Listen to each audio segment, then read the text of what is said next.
Bonjour au peuple congolais, Bandekoba Bolingo, Oyo, Bozo, Mona Liboso, docteur Congolo. Il y a la clinique El Rafa, na vision santé pour nous soutenir, sauvons la santé congolais, des Congolais les plus démunis. Tout ça, les promotions à mon aine, na plutôt El Rafa. Tout le bien, il y a 7000 francs na yo congolais. Ba consulter yo, ba sali ba examen laboratoire. Il y a $10, ba sali échographie.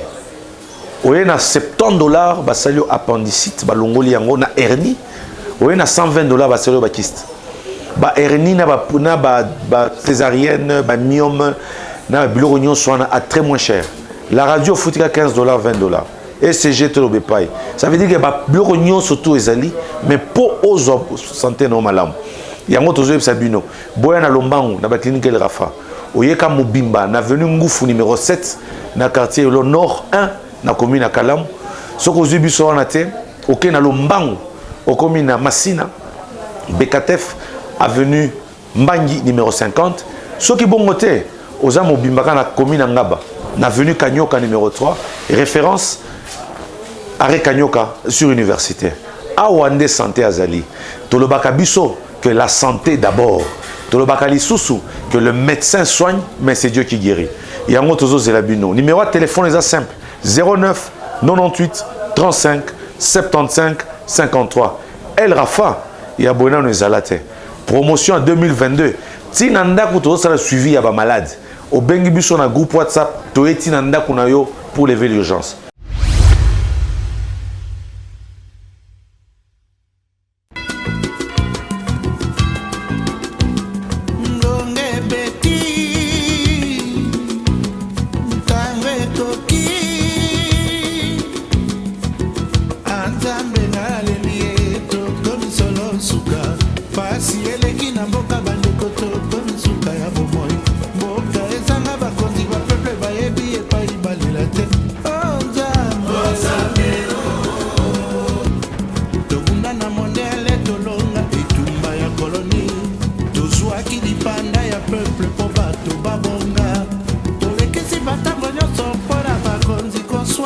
Boke batata pa maman bande kwesanga ko ba ke bozali belé comme d'habitude pour na kolanda magazine bino lobana yo. Cette émission qui est présentée par moi votre humble serviteur Ndeko Danou qui fout dans les lundis au vendredi de 14h à 15h, de 22h30 à 23h30. Là c'est la rediffusion de votre émission lobana yo oloba te okokufa kaka. Mais loba ça peut être makambo le ba ko peut ko aider ba to peut ko aider mboka à part bino bato bozana responsabilité na mboka na biso Congo nzamba ko tuna bino motuna ozalaki mokonzi osalaki nini osalaki pona mboka na yo pe motu nzamba ko tuna ona pesa ki obwanya pe mayele opesa po mboka ki liboso boya ki koloba est-ce OK na lola to ke na lifelo merci nazali ne senga ko yamba pour la toute première fois d'émission na biso. Monsieur Luther Francis, il y coordonnateur, il y a l'association Nabango Sélékin, où il y a beaucoup plus de la diaspora pour qu'on ait un développement pour l'Italie intérêt, Mboka Nabiso, Congo, tous en a un bureau de Beta Masolo. On est Francis Modo. Mbote Ndebudano. Boni. Kimia? Boni Sélékin. Sélékin, ça va, toujours Bundara na appelo notre mère patrie maman Nabiso Congo a lancé na bana na ene sa Mobimba pour hôtel ça va que tant que kokiba ko tombola ko salisa e ko ngelisa e. Alors par rapport à Sélékin bato balimba yeba Sélékin ezali no juste parce que émission na no expliquer bato. Sélékin ezali ngolo ba coordination de la diaspora du Congo Kinshasa.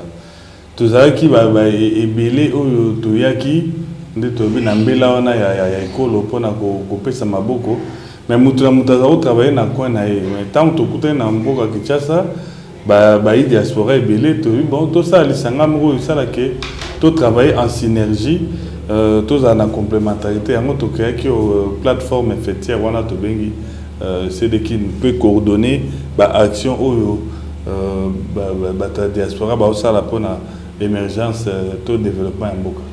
est-ce que vous assurez qu'il y a rapport à la diaspora pour l'émergence ya mboka ezali bosala kango vraiment bakino balobi mingi bosala kango te bino boza mingi kana ki combattant bino bozali mingi kana makambo ya mabe mais pona kosala développement bozali beaucoup plus kana ba cop na bino moko que développement moko. Non, je dis bino bozuni ça si vous vous rendez compte qu'ils ont malamu mingi bosala mboka na biso eza na besoin ya bato o besoin opesa maboko e bato ba opesa maboko ba opesa ngo bien sûr baza bana mboka to bana mboka tozali belé tozali entre 12 millions et 16 millions na libanda ezali belé toza parmi ba diaspora o eza ebelé na monde na monde toza classé quand même na ba diaspora o baza mingi na libanda ya pays d'origine na bango. Donc biso bato tomoni lo lenge ni bamboka monsieur s'est développé biso bato zui expertise pe to mekoli misale bele na libanda et sengel to ya na boyebi wana ne surtout awa po to tombo école na biso. Donc dès to lobi to lingiska to ça biso ça la coordination ba action parce que chacun mutu en privé azo sala mais il y a pas beaucoup de visibilité na ba bazos na marambo to sala yango en travaillant en synergie de créer force local la diaspora, la diaspora sénégalaise, nigériane, malienne, et ça la diaspora mon modèle na Afrique ça misala bien abonnement parce que tant bon bazui le Kantiagoya ba gouvernement mboka na bango ba fongoli maboko ba pesi bango peu espace pour basala. Donc c'est ce qui fait que ba action ya ba diaspora na mingi ezaki efficace au biso be tozo lukasiko nde to s'aligner un peu na besoin de la population azango ne to tal sa bakonzi ba pesa biso esika to tiango na misala to za na possibilité de mobiliser ba capitaux ebele na ba secteur selon mituna sur les alliés on a ba réponse obi to beta na beta lisolo voilà. Alors cordon oza ko lo ba monsieur Francis lutteur ozali komona na bosolo pe bosimbo que Sédékin et qu'on a porté un plus dans la vie à Bakongomani. Ce qui est fandi. Donc oui, tout ça déjà il y a d'ailleurs Koutunga la ligne de Tovana la ligne de ça hôtel. Donc imaginez Namboka na biso tout ça na 26 000 km de voies navigables. Mboka na biso Congo kaka. Toleki Europe mobimba azana 18 000 km. Des fois navigable. Mais tant que bateau bazan en France, en Allemagne, en Suisse, en Bamboka, nous sommes là. Et comme na habité sur les voisins, ba millions. Mais au Abibiso, n'habiter ba baleinier ou ça ba naufrage, ba vrai bateau tous en ango et comme même pas 50. Mais tous en a 26 000 km de voies navigables. Au moni na so na koti na ndenge ya bomoto, nzambe o akeli biso apesi biso na mabele o atia batu na batu ba capacité ya misala selon environnement au bazali. Vous imaginez gouvernement na biso ezo sali sabatu ezo comme sabatu na bakulu na parce que na ba misala msusu ya koteka ka ba mai parce que batu wana population o ba jeune wana baza kati na ba na capacité ya kotonga ba bateau ya ozala ba marin ya ozala na parce que nzambe atia mon environnement na biso mais tala siko na kendaki na onatra na kena ba place ba constructeur ba bateau baza na ba beach âge moyenne ya bateau na moni kuna eza 55 ans. Donc baza 60 ans, 70 ans, bateau wana nyoso tunde bazo kende wana boye.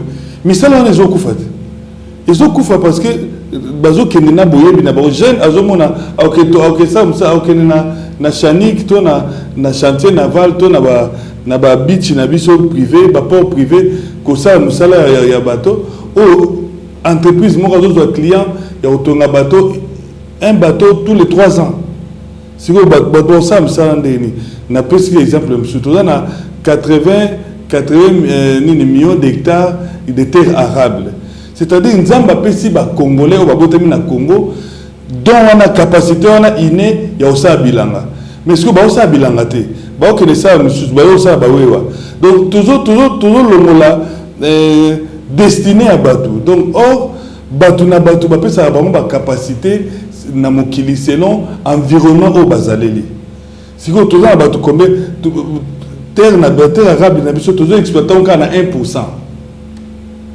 Donc, na zomo na vraiment Congo ndeba obeza okufa eza okufa faut vraiment to refonder on a mis ça là où c'est plus facile à faire agriculture et puis dans le domaine de transport on a voie fluviale to na ba misala dérivé au nous surtout dans le secteur wana ba estimation na biso en 2 ans maximum to créer 1 million d'emplois dans le secteur wana na vous expliquer pe ndeni ni gros sala.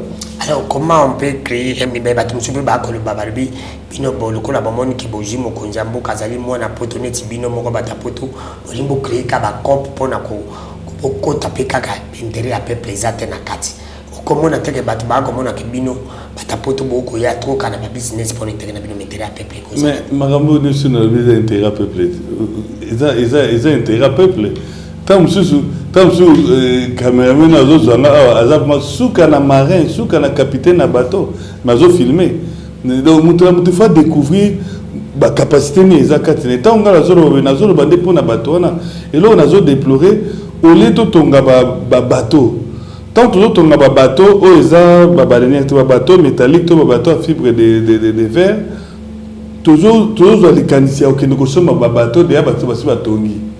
Maintenant, bateau na batongi eye. Et puis ça bateau misala tozana problème pour bateau so ba yekoli kotonga bateau. Apprentissage par immersion. Bazo yekola na kosala. Ba jeune na 22 ans, 23 ans, a yekoli na kosala. Mais bateau na tango tomber en panne. A yekoli kosala, a yebi pe ko bongisa. Maintenant bateau na o bazo nga ko somba 100, 200, 300, 500 pas ba turc par exemple. Tango goya.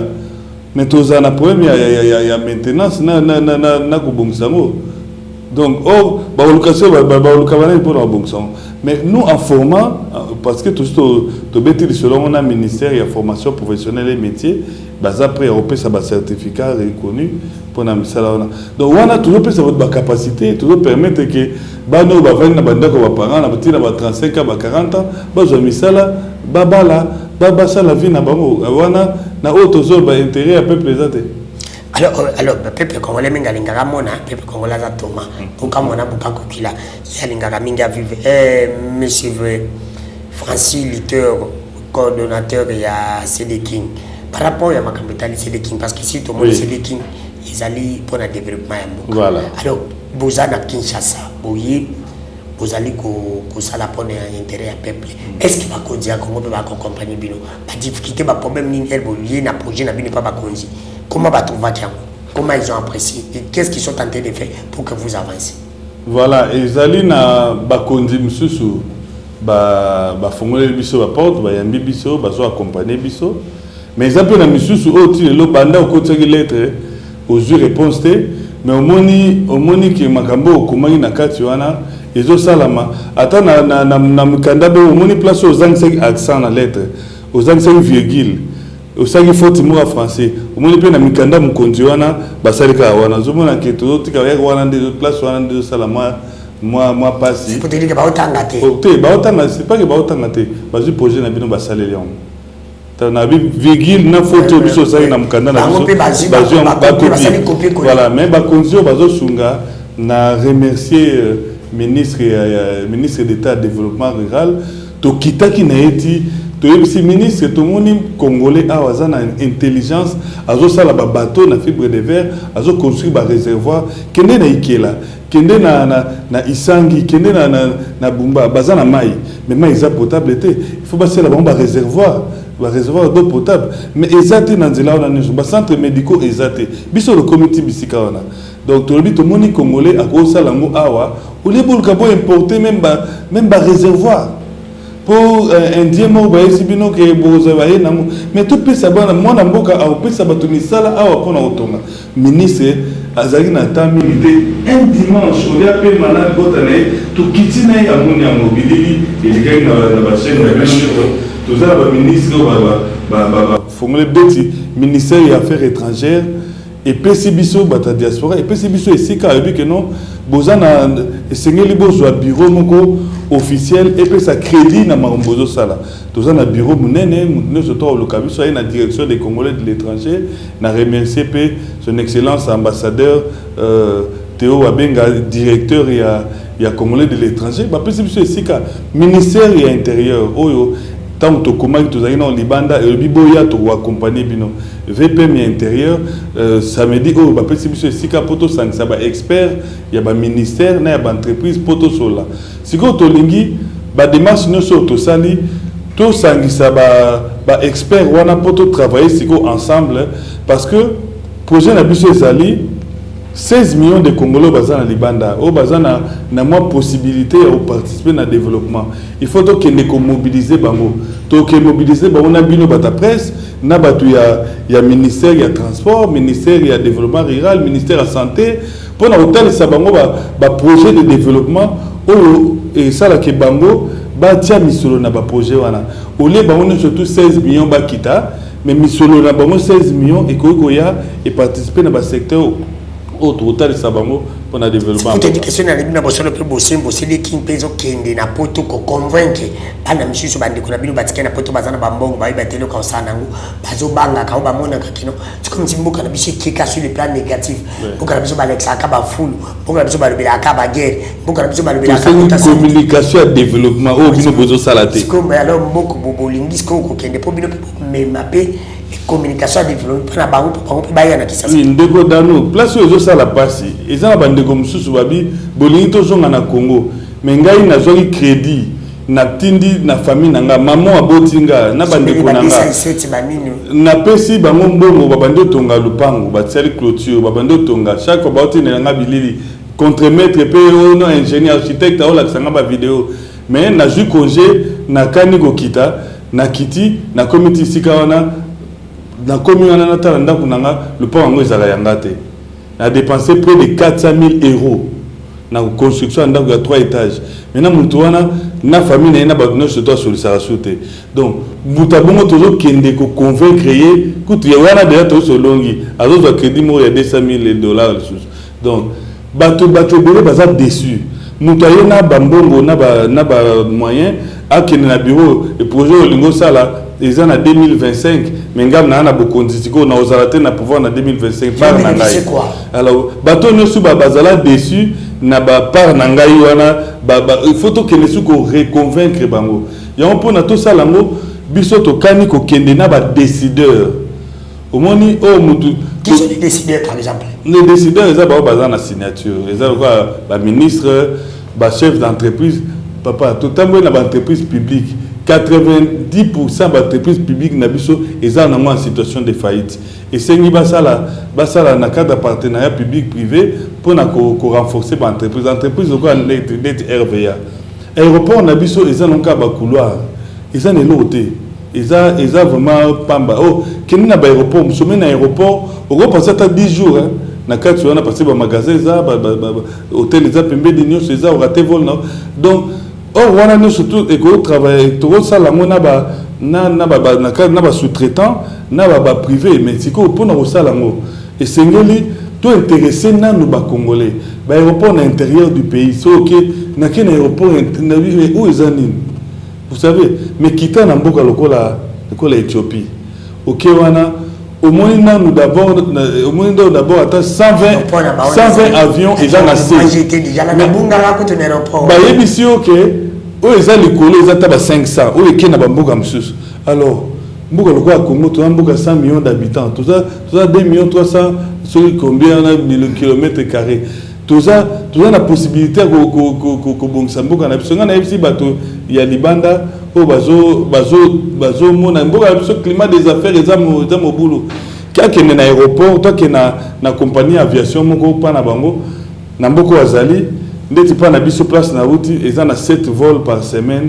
ya ba au moins ya ba compagnie différents so OK wana 80% ba passagers baza ba congolais te bato wana ba ko lukani na Congo o biso moto go sala te biso bato vani na bamboka libanda vous voyez donc to ya obili kama combattant biso to bundi mingi bato bazolandanga ba yebi kenga ba kanga 4 fois na mboka Belgique nazaki na enseignement nazotangisa mais na koyi suko sala musala otangisa bana te parce que casier comme rouge mais to lobi toza na tamu ya ko bunda pe ko tonga donc yo salaka so place ma beza oloba a oza mabe a oza bien ah bo forcer côté bo tete bo sel mabe donc les amdenge yo oponi mais biso nde to poni siko to bi non so to salite ba okufa to sala so o amabe to dénoncer nzela bino de lokonga na kotuna ka monsieur Francis Ali ezali na banzubi belé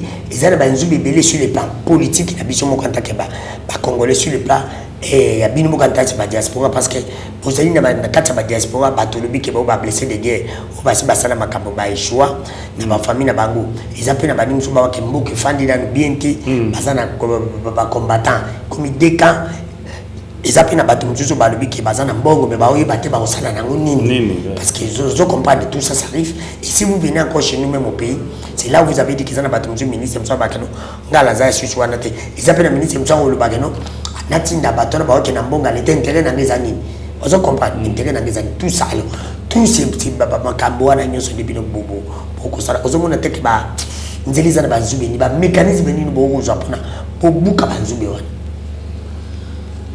C'est la détermination qui justifie la fin. Tout ça tellement déterminé. Tu tournes na yaki. Na yena ça c'est sûrement il y a maximum 1 mois et demi. On a calculé de on a cotisé 5 mois parce que l'être monsieur pour pas picolango ici ka baboka ki on a c'est na c'est vraiment pour pas picolango il faut toucher obenga moto ayebi moto obenga moto donc mais toujours souffrir nande to kansane ti Congo za biso koleka batwana misusu wana biso nous dans le Congo ongo kutana mutu mo abike no so l'équipe nanga au saliboye au kutana edo ba mécanisme on se toujours ralentir biso au foot hôtel au foot flat place au vandi au louer ba taxi donc c'est pénible mais tant que aussi tout tché ça quoi ne bobi na bible aussi au simbi charu au rozonga sur simate pour espoir to na kinenge na kimpese na kina mboka roi kimpese ba sangisi ba paysan total ici ba mo que bilanga o bozo sala o bozana ba capitaux muke to ko renforcer bino na misolo parce que biloko bozo sala et comme la petit biso imaginez kuna na poto ozo somba pondo mukebe basi banika osomba ngo na 3,50 mbisa oka ya nini 1 kilo mbisa oka bazo tekela biso ngo na 35 euros na mona 14 000 francs de godano 14 000 francs ba singa so okwipe na libongo mona wana ba 1 kilo na ba 6 000 7 000 francs vous imaginez ta batunde ba souffrir kuna mais soki biso batotoza libanda to financer ba coopérative to financer ba projet de développement où ils a na Congo profond ba produire mingi avec lisungi ba structure locale ba anapex ou bazo sunga kota ba exportation to créer label de qualité et ba produit na biso komi kontima makuna en grande quantité produit na biso turc pakistanais indien chinois ba otekela ngo biso na Canada na Angleterre na États-Unis na donc marché na biso za bango tozali na covid awa ba pakistanais na ba bikolo wana nso ba découvrir bulukutu ba sali yango ba transformer ngo so ok na ba GB ba Auchan ba supermarché na poto bulukutu ba salon local bati alors biso moto go sa ngote alors monsieur Francis Duterte Cordon ya c'est des qui n'allandi la bosolo pe boxebo mais comme on a maïou tu kolo c'est comme si ba konzi ya Congo bazo linga pe ko développer mboka na biso te baza ba ndokina biso parce que ndenge ba projet yi mais ba ko tiape bino ba kal ba ko fanisa ba dossier si important na ba tiwa na bango alors que to ko ba question mboko za ko bonga te za pe ba konzi na biso baza musupe ba na vision te ya mokonza mboka bon mboka ndi développement ba to généraliser de temps to bi changement de mentalité et sengeli muto auta la ça va changer mentalité yimo mentalité ni za na changer donc yango pona na monike nous c'est na mona nukaka ba Congo siko ezano ya matinda donc ce qui tindika mi peli to za ba konza bien ba konzi ya lobby eza ba konzi au peuple européen omoni ba bokonzi siko yo tale hôtel président za na volonté ma mingi to sala to puiser ngo na to kanisa ba mo européen nini parce que eza na kati ya makambo ba lobby o ba komi to bita bino bo komi ke bengo sala couverture sanitaire universelle par exemple mais na businga na bolobo na ikela na ilebo na nini na nuki ba centre médicaux ezate Alors couverture sanitaire universelle en bossa mondeni biso siko toza na bat na biso diaspora te linto ça la centre de santé partout. Siko so de ça centre de santé partout on a motabeli na mboka awoya ndeti tozo liwa mama chako ça la ngapa siti siko mutu ovani na pesa exemple mutu ovani na monga fula obeli faut moka na HJ parce que ba signer contrat na HJ pour na nini. Or ceux qui ba centre de santé ils sont partout, ils sont accessibles de proximité. Tant on a eu Kinshasa en Degodanu, na ba quartier na biso tozali na ba dispensaire. Ba place ba dispensaire on a neuf et comment ba immeuble ba 3 étages ba pas moi ba teka ba centre ba dispensaire exacté. Ba to Congolais zo kufa na ba maladie mikie. Maladie mikie OK mutu pas si moko boye li bon pas c'est ça qui a négligé et c'est baliwa bon de ba to kufa. Bato wakufa te kazali na cancer moko boye to nini. Or ba maladie ba soins primaires et c'est na proximité. Biso to sali ba dépistage na Kimbanse ke na Mboka Ebele. Beaucoup ça dépistage, bon que papa moko a vendu devant munganga o toye na ye.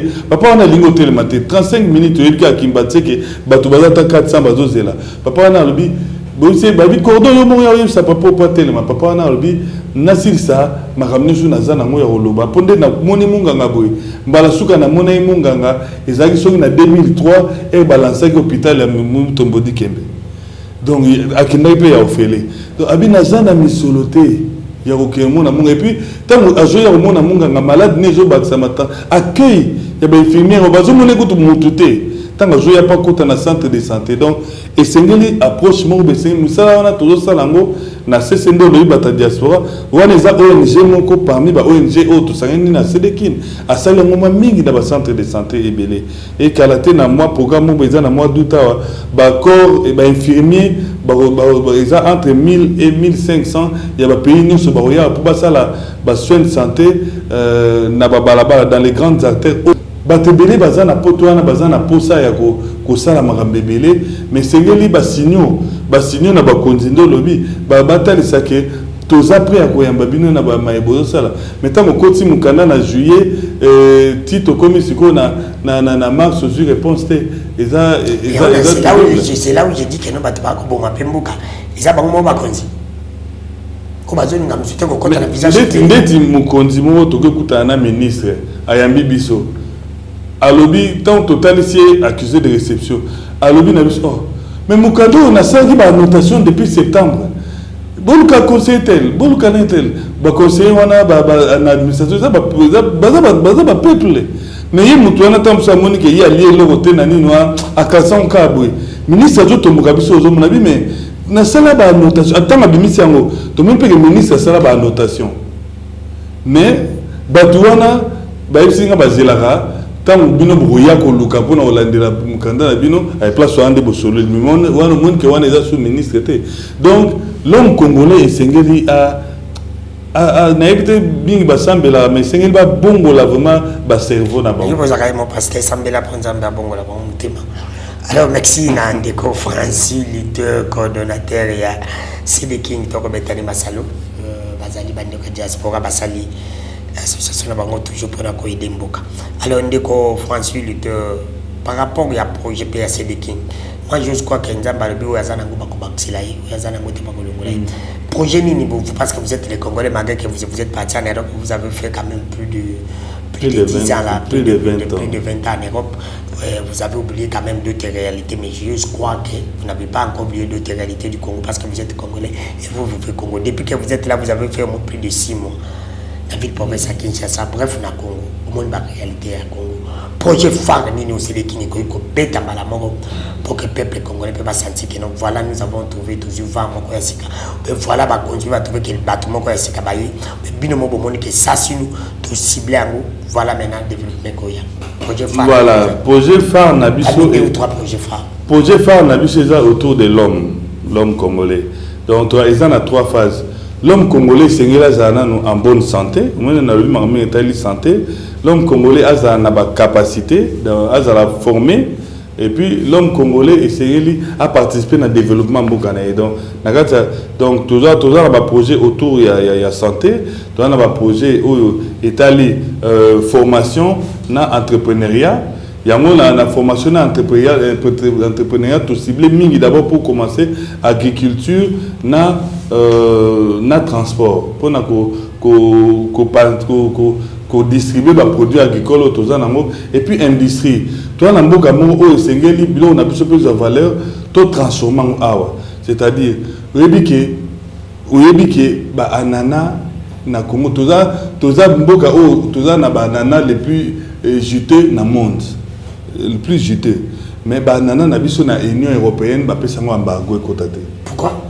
Bien mon pays mon biso tozo katoye ba pourquoi donc pourquoi bilo ko neza ba cop mboka monsieur ezo boko ezo sala nana yebi ya nana zu ya Congo so ekoti ba mo perdre de marché ba sali bilo bon wana to lobela na forum économique à diaspora parce que ba konzi européen ba aux en face na biso poto lever embargo wana donc eza na photo transformer oknaki na Kimpese papa na moni ba soja ba noix ba soja o to benga ka soya ba noix wana et bois comme poli partout mais on a Kinshasa bana bazo kufana kwa encore na malnutrition oh les wana ya soya eza tsoki na Gabon yote ba pesa bana tsoki na mbo mais to ko transformer to pesa même ofele na ba maternité donc to na mboka Kimpese on a rebiana na bande comme ça bazana to créer zone économique spéciale autour de ça la usine ya transformation ba produit na biso et to ça on a bambo kebele donc tant to transformer ndé ba produit na biso ils ont valeur ndé to panzango d'abord pour la consommation nationale et surtout na libanda ndé na lobiana pour que moto na libanda ali biloko ya euta Congo ba pondu ba pilipili bilo no stolia na poto kuna euta su na Congo te o biso ba to somba kango biso ba to lia kango donc to lingi o biso to zolia to somba euta na dimbelenge euta na dilolo euta na tanana sumboka na euta na nyuki donc j'espère que na mato na tiré na okende po mo na nyuki donc pour total la potentialité ni mboka wana eza na ngo pona na osui ça na commune à Kinshasa motema na biso place to ningo sala lelo soka omoni munanzira otunie ovana na so abina vana na kisenso no swatali embe so remako comment quoi ande commune mo ya soni eza commune plus pauvre ya Kinshasa ba poubelle na biso nyonso ya 23 communes ba ina obokela bango na kisenso olinga kisenso mingi na linga makasi ngalinga bato baza na pasi bato ba souffrir donc comme qui sait je souffrir ko les ba commune so ya on a linga mingi mais pourtant dans natif ya Kitambo mais qui sait so to ninto comme sango et les Kagombe d'ici 2030 ndota baba au mona ndota baba qui vivra verra ndoto ya baba que c'est ndota baba so baba yebi koma au commando to na ndoto na yako bibi batangeli ndesi ndoto kiseso to komanga oza sûr oui de bon mona bato ba mona que l'état tozana bango l'état moyidi depuis Congo banda tozana kana ba l'état moyidi l'état on a ça l'intérêt à peuple nda yebi rôle na été peuple a souverain peuple nde mutachaka ba konti ndeti siko to mona ke to kende vers vraiment démocratie peuple pour na te muta o pesa t-shirt to muta za noko na eto totamo sina peuple pour na muta au kamba au sala musala bien donc travail de beau sala pour éduquer peuple c'est ça le grand travail. Alors monsieur Francis Luther to kotama muki na Congo to longa na seleki muki apena bima comment on peut faire pour développer notre pays bino bato muki na poto boumeli boy na Congo bongo na bangerité et le Congo ça là que Congo est développé sur le plan économique. Qu'est-ce qui bloque le Congo? Parce que nous avons tout. Nous avons la richesse, nous avons l'intelligence, nous avons mibala makasi, nous avons mibala mayele, nous avons basa kitoko, nous avons basa minene, nous avons mibala oyo, nous avons batu basambela kibele, nous avons batu yo basambela kibele te.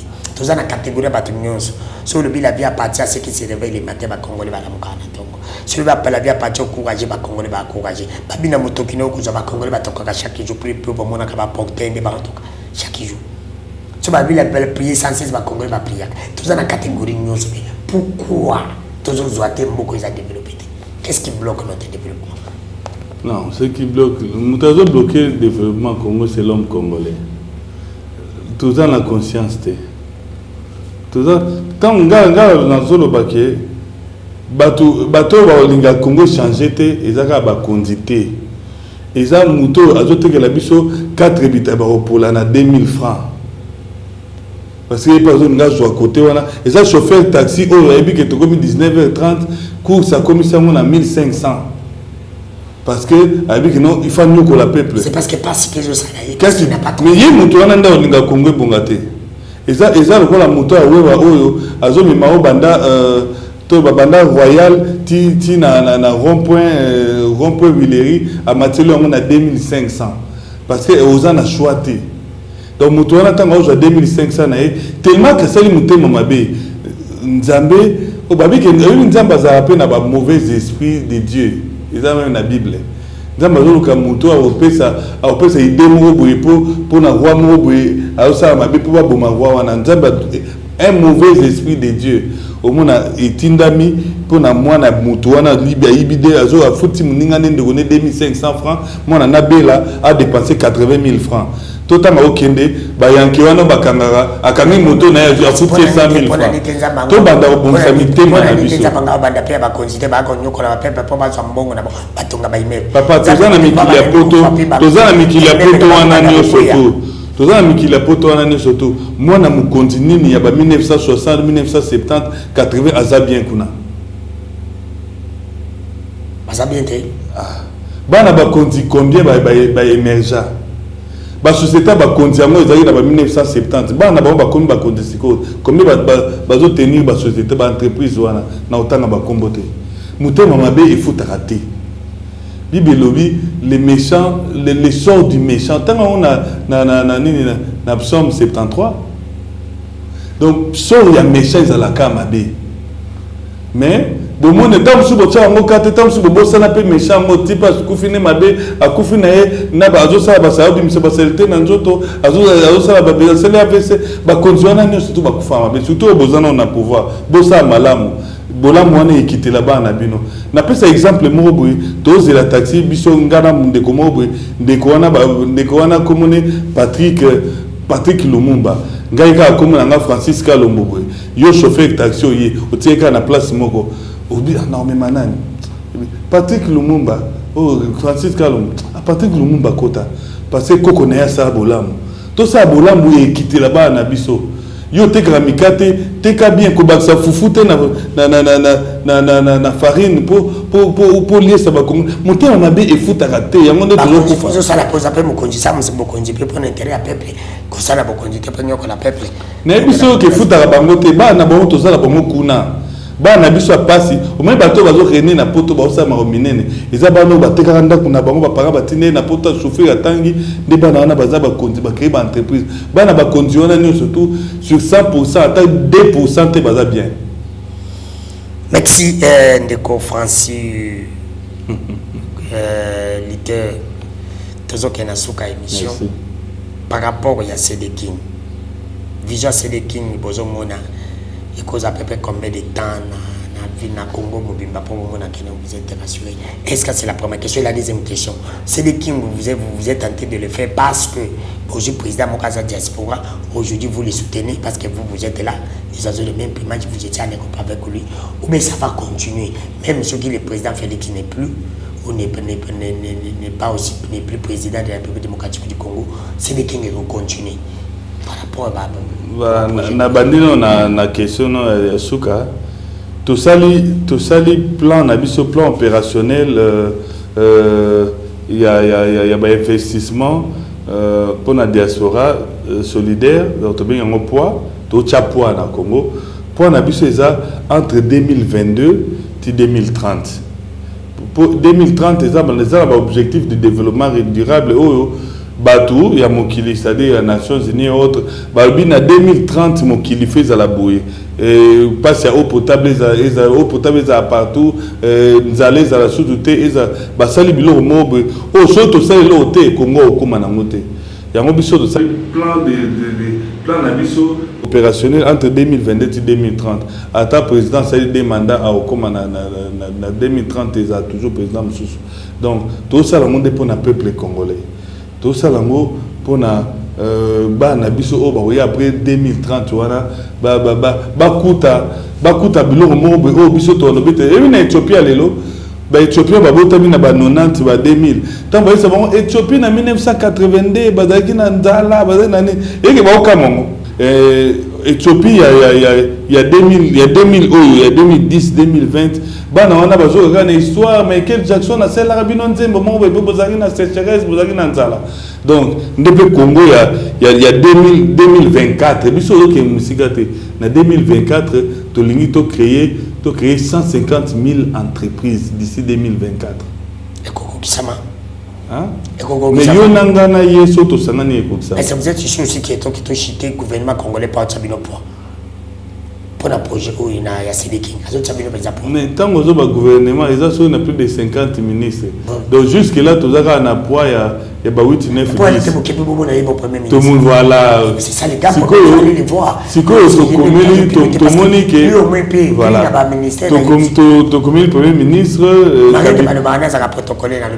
cabinet, il y a un bouquet bignon surtout Mkando, et na semaine où tout banda il mon premier ministre zo yamba biso pour te présenter plan parce que ba ministre na o ba linko ya na forum économique de la diaspora ba côté ici ba liste là-bas c'est lui qui donne les autorisations pour baya vous avez ba forum aux APP bientôt cette année tout na 7 forums na 7 grandes villes du monde forum à Liboso tout on a Belgique du 22 et du 28 avril au 1er mai où toujours senga que Premier ministre a Fongolango, a Fongola ba forum na biso nyonso to bandana 2022-2030. Il faut balancer en une fois. Et tout ça sûr que mon cambia mon konzamboka tolingi a ça la message par visioconférence et to lancer en deuxième forum toke musikate tout ça on a Dakar.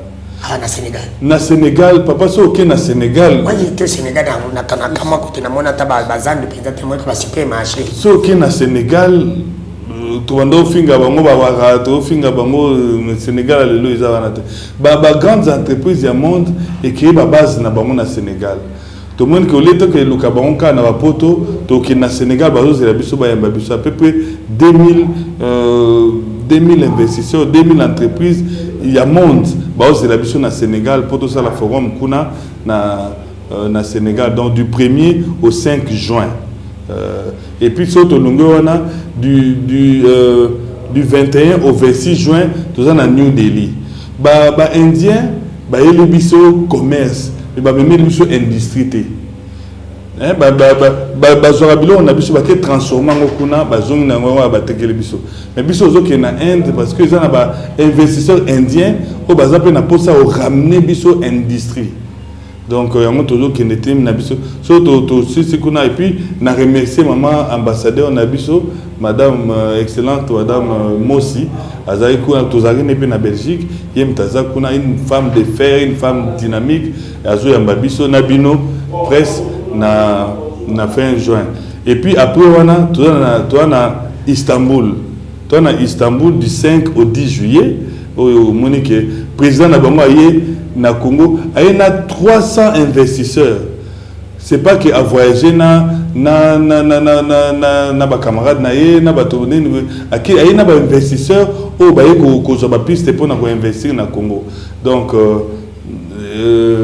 biso pe todo kende kuna na lisungia mokonza mboka na biso pona ko talisa ba opportunité au Congo eza nango na ba province nyonso et là on suit le biga ba ministre gouvernement bon ba gouverneur ndeto lingi ba ko talisa na monde ba opportunité au baza nango na ba province na bango mais place wana nde ba porte eza difficile pour efoma merci to silisi interview na biso ya mokola lelo bosani loro na ngina lo bayasuka congolais moko na moko sengela ba ke sor ya mboka na biso Congo eza na maboko na biso banso so yo telemité mutakote le maté tozali na mutso salite mutakosala te président o akala tozali na lobike aza magicien te seul il ne peut rien faire yo sala partie ya porte le pam na yo si chaque congolais soigne la devanture de chez soi balabala mobimba ezala propre salité toujours ba Kinshasa salité ba salité on est d'abord na banda kuna biso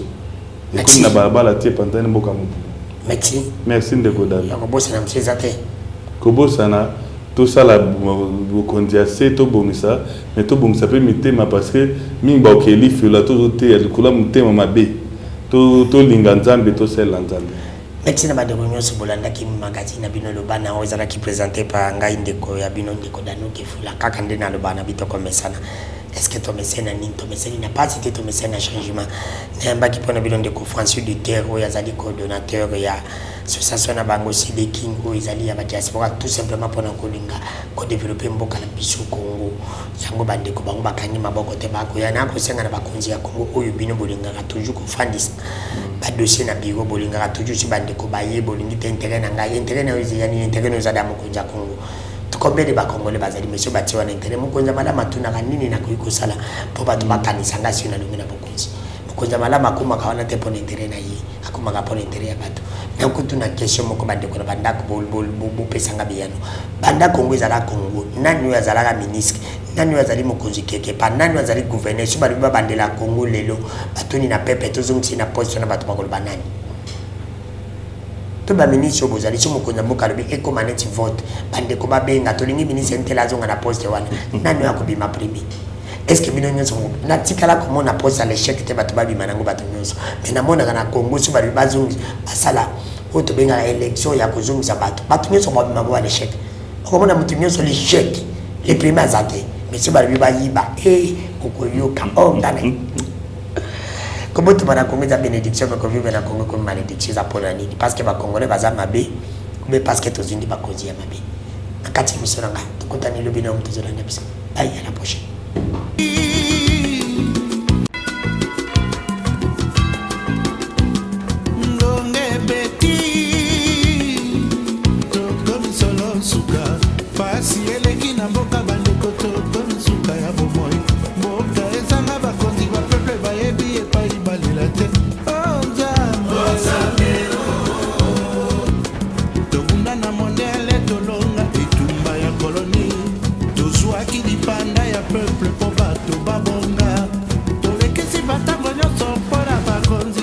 Bonjour peuple congolais, Bandekoba Bolingo, Oyo Bozo Mona Liboso, docteur Congolo. Il y a la clinique El Rafa, na vision santé pour nous soutenir, sauvons la santé des Congolais les plus démunis. Tout ça, les promotions à mon na l'hôpital El Rafa, tout le biais théorie na 7000 francs na yo Congolais. Ba consulter yo, ba sali ba examen laboratoire. Ou y na $10, ba sali échographie. Ou y na $70, ba sali appendicite, ba longoli yango na hernie. Ou y na $120, ba sali ba kyste. Ba hernie na ba césarienne, ba myome, na biloko nyonso à très moins cher. La radio foutika $15, $20. ECG to le pay. Ça veut dire que ba biloko nyonso tout ezali, mais pour aux santé no malamu. Yango tozo sabino. Boya na lombango na ba clinique El Rafa. Oyeka Mobimba na avenue Ngoufu numéro 7 na quartier le nord 1 na commune à Kalam. Soko zubiso wana te, OK na lombango, au commune na Massina, Bekatef avenue Mbangi numéro 50. Soki bongo te, oza Mobimba na commune Ngaba, na avenue Kanyoka numéro 3, référence arrêt Kanyoka sur universitaire. Awande santé azali. Tolobaka biso que la santé d'abord. Tolobaka lisusu que le médecin soigne, mais c'est Dieu qui guérit. Yango tozo zelabino. Numéro de téléphone est simple. 09 98 35 75 53. El Rafa, yabona nezalate. Promotion en 2022. Tinanda kuto sala suivi ya ba malade. Au bengi biso na groupe WhatsApp, toeti nanda kunayo pour lever l'urgence.